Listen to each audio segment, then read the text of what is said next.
Bismillahirrahmanirrahim.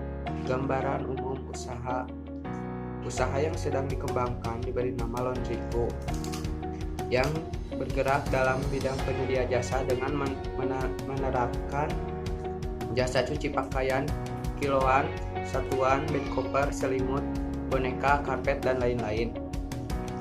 Laundryco ini berdiri sejak tahun 2017. Tujuan didirikannya usaha jasa Laundryco ini adalah untuk memperoleh penghasilan yang dapat digunakan untuk menunjang kebutuhan hidup sehari-hari, kebutuhan pondok pesantren Al-Ilyas, memberikan tambahan penghasilan bagi pengelola pesantren, serta melatih jiwa kewirausahaan di kalangan para santri dan ustadz.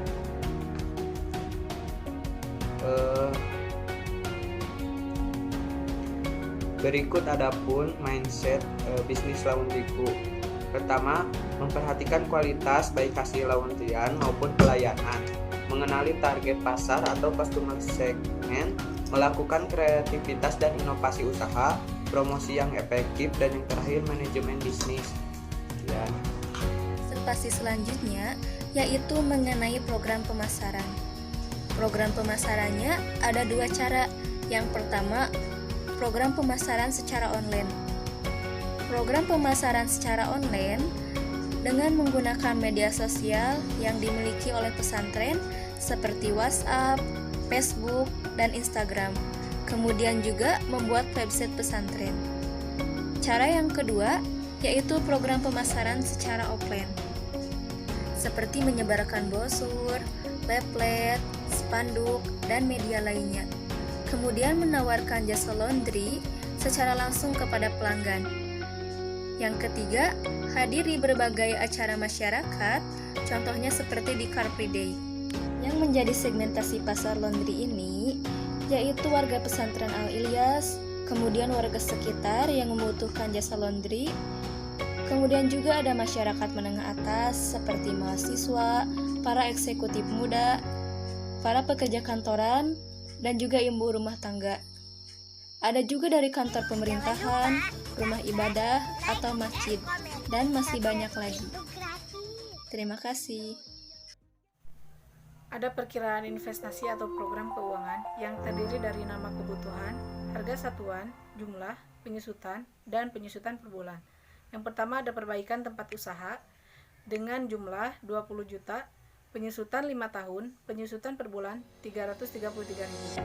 Yang kedua ada mesin cuci dengan kapasitas 20 kg dengan jumlah 22.500.000, harga satuan 7.500.000, penyusutan 3 tahun, penyusutan per bulan 625.000. Yang ketiga ada mesin cuci karpet dengan harga satuan 3.500.000, jumlah 3.500.000, penyusutan 3 tahun, penyusutan per bulan 97.000. Yang keempat ada vacuum cleaner dengan harga satuan 1 juta dengan harga 1 juta, penyusutan 3 tahun, penyusutan per bulan 28.000. Yang kelima ada setrika uap dengan kapasitas 20 kg. Harga satuan 1 juta, jumlah 1 juta, penyusutan 2 tahun, penyusutan per bulan Rp42.000. Yang keenam ada satu set rak laundry dengan harga satuan 1.500.000 yang berjumlah 1.500.000, penyusutan 5 tahun, penyusutan per bulan Rp25.000. Yang ketujuh ada mesin kasir dan komputer, harga satuan 5 juta, jumlah 5 juta, penyusutan 4 tahun, penyusutan per bulan Rp140.000. Jumlah dari keseluruhan yaitu 54.500.000 dan jumlah dari penyusutan per bulan dengan keseluruhan Rp1.279.000. Di sini saya akan melanjutkan materi dari teman saya mengenai perkiraan investasi atau program keuangannya ya. Yang selanjutnya adalah pengeluaran per bulannya.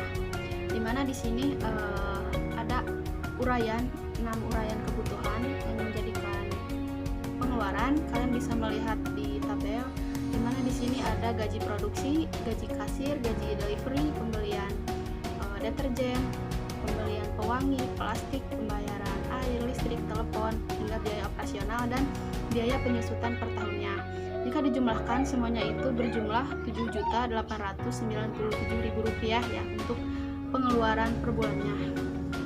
Kita mengetahui pengeluaran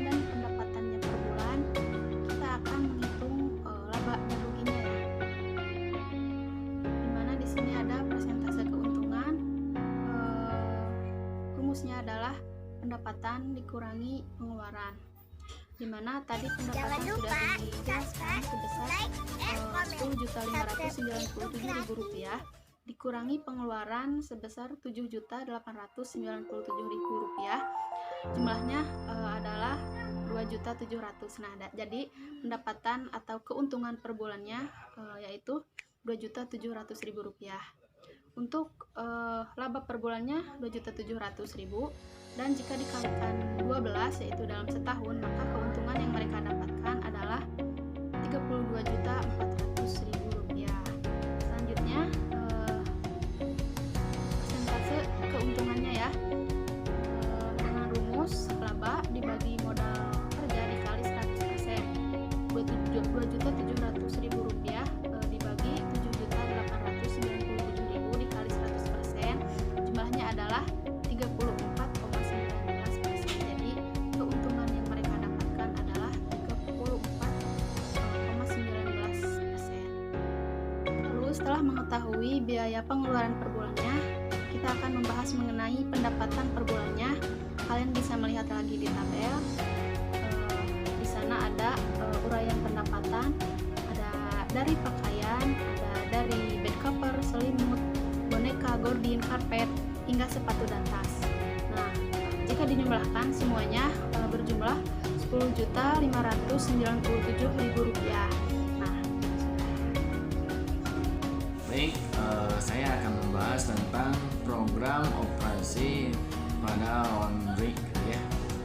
Ada 3 proses yang harus dilakukan. Yang pertama, proses penerimaan. Proses penerimaan itu terbagi 2. Yang pertama pelanggan datang sendiri. Terus yang kedua, ataupun pelanggan ingin dijemput oleh pihak laundry-nya gitu. Bisa juga begitu. Terus yang ketiga, proses produksi. Proses produksi itu terbagi 3. Yang pertama, pencucian baju ya, ataupun hal-hal yang bisa di laundry gitu. Terus yang kedua, disetrika gitu, agar baju ataupun hal yang bisa disetrika rapi gitu. Yang terakhir, yang ketiga, yaitu di packing untuk siap diantarkan kembali kepada pelanggan gitu. Terus proses yang ketiga yaitu proses finishing. Berarti ini proses yang selesai gitu ya, penyelesaian gitu ya. Ini terbagi 2. Yang pertama, pelanggan datang sendiri menanyakan apakah sudah beres ataupun belum cucian yang berada di laundry tersebut, ataupun pihak laundry memberikan hari kepada pelanggan gitu, bahwa laundry ini ataupun cucian ini akan beres pada hari sekian ataupun tanggal sekian gitu ya. Terus yang ada juga biasa diantar langsung gitu ya, diantar ke rumahnya yang dituju gitu oleh pihak laundry tersebut gitu. Terima kasih dari penyampaian saya. Baik, yang selanjutnya yaitu program SDM. Dalam program SDM ada yang namanya pemimpin, dan di dalam pemimpin ada bagian-bagiannya. Yang pertama yaitu ada bagian keuangan. Bagian keuangan atau administrasi yang bertugas menerima laundry yang ingin dicuci dan disetrika, menimbang, membuat nota serta mencatatnya di buku cucian. Dan yang kedua yaitu pembagian pemasaran. Bagian pemasaran ini bertugas untuk mengambil cucian kotor dan menantikan cucian yang sudah bersih serta melakukan pemasaran seperti sebar brosur. Yang ketiga yaitu bagian produksi dan SDM. Di bagian produksi yaitu ada atau yang bertugas mencuci dan menyetrika, dan di bagian packing ada yang bertugas membungkus atau mengemas pakaian tersebut. sesuai dengan nomor urut dan jumlah account dinginnya.